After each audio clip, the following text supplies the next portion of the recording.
ThunderCats ho! Back with another Super 7 ThunderCats Ultimates review, and picked these up from a big good toy store named Big Bad Toy Store. Just checked and got both of them still in stock there.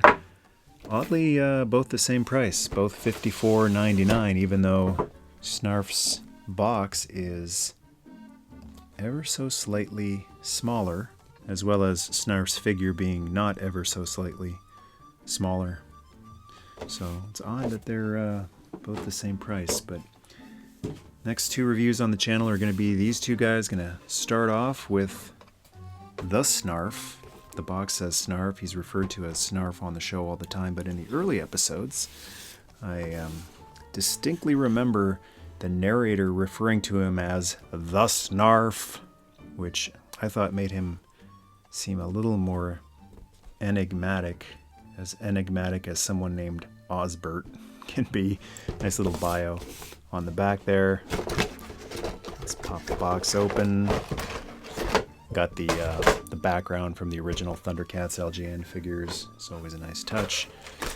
Clamshell with all sorts of accessories. This is how they make up for the smallish size of the figure by giving you lots of extras.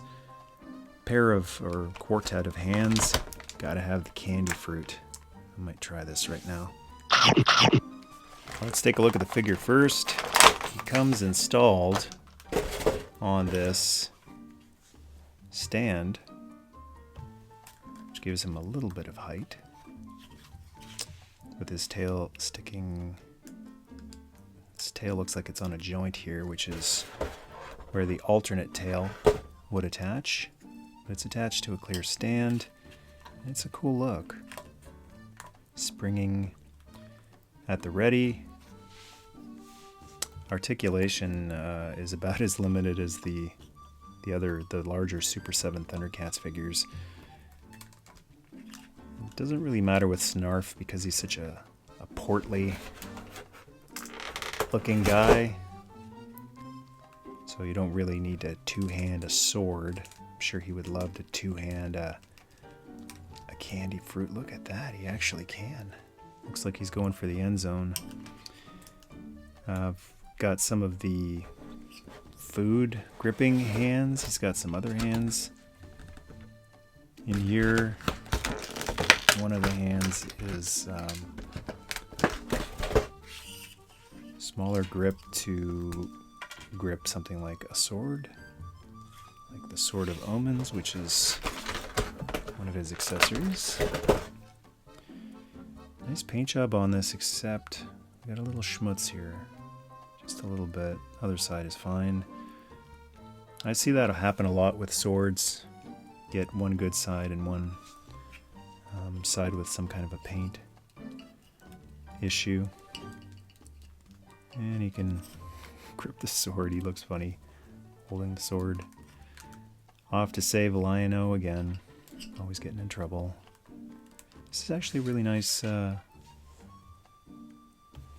nice display here. At the ready. I didn't think he'd look that nice with the Sword of Omens, but it's not bad at all. Great head sculpt.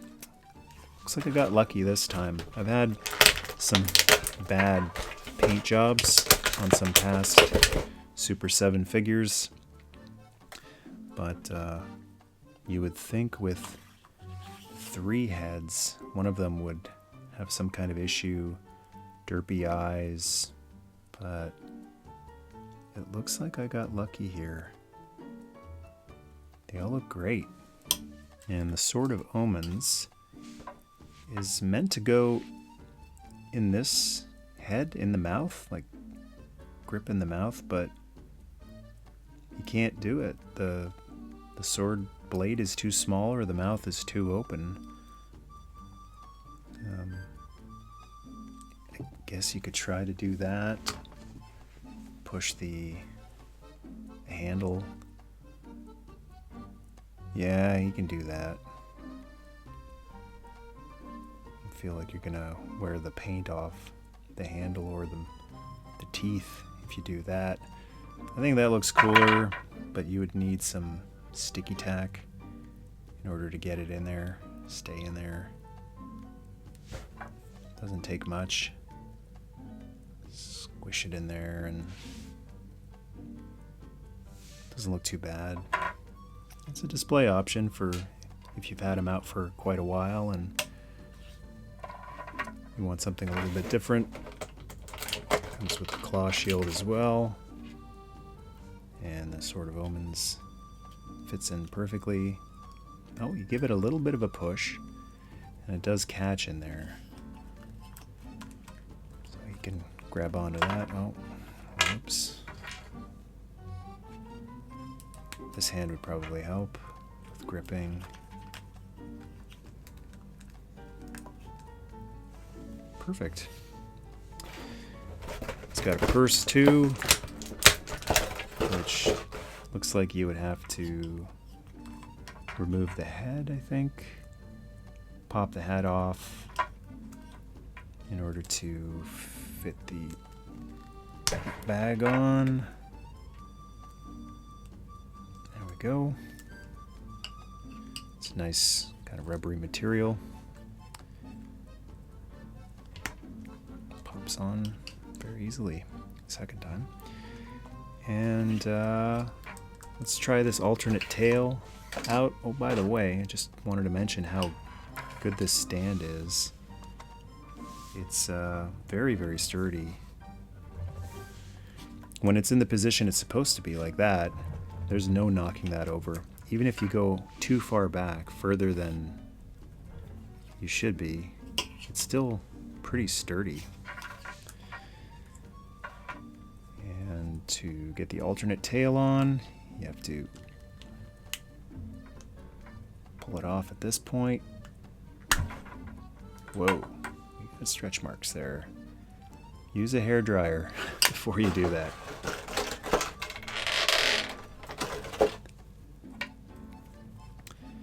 Connect that here. Takes quite a bit of force to do that. That's the more vintage looking tail on him.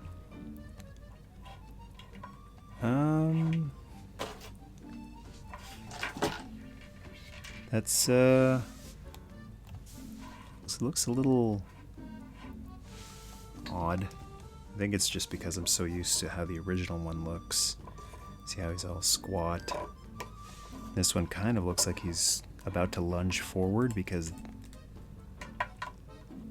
he just doesn't have enough bend in his knees. That's okay, I guess.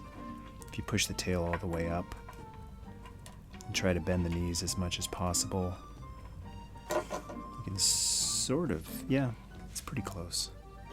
It's not bad. They are side by side. The original one is more of a red. The new one is kind of a darker red. Original one had a articulated tail. It's closer to the body. This one is really far away from the body. Would have been nice if that joint could bend up more like the original one, but the way they have it, he's not going to fall over. It's actually making him basically a tripod. And here he is with the rest of the Super 7 ThunderCats crew. Finally getting Snarf. I don't know why it took so long to get to Snarf, but there he is, and they finally look complete. The whole original gang of ThunderCats with their trusty mascot, the one that keeps the Lord of the ThunderCats out of trouble. Hope this review helped you decide whether it's worth adding to your collection or not. Personally, I think he's fantastic. Thanks for watching. Feel free to leave a comment, and to join the tribe, hit subscribe. Heard mistake.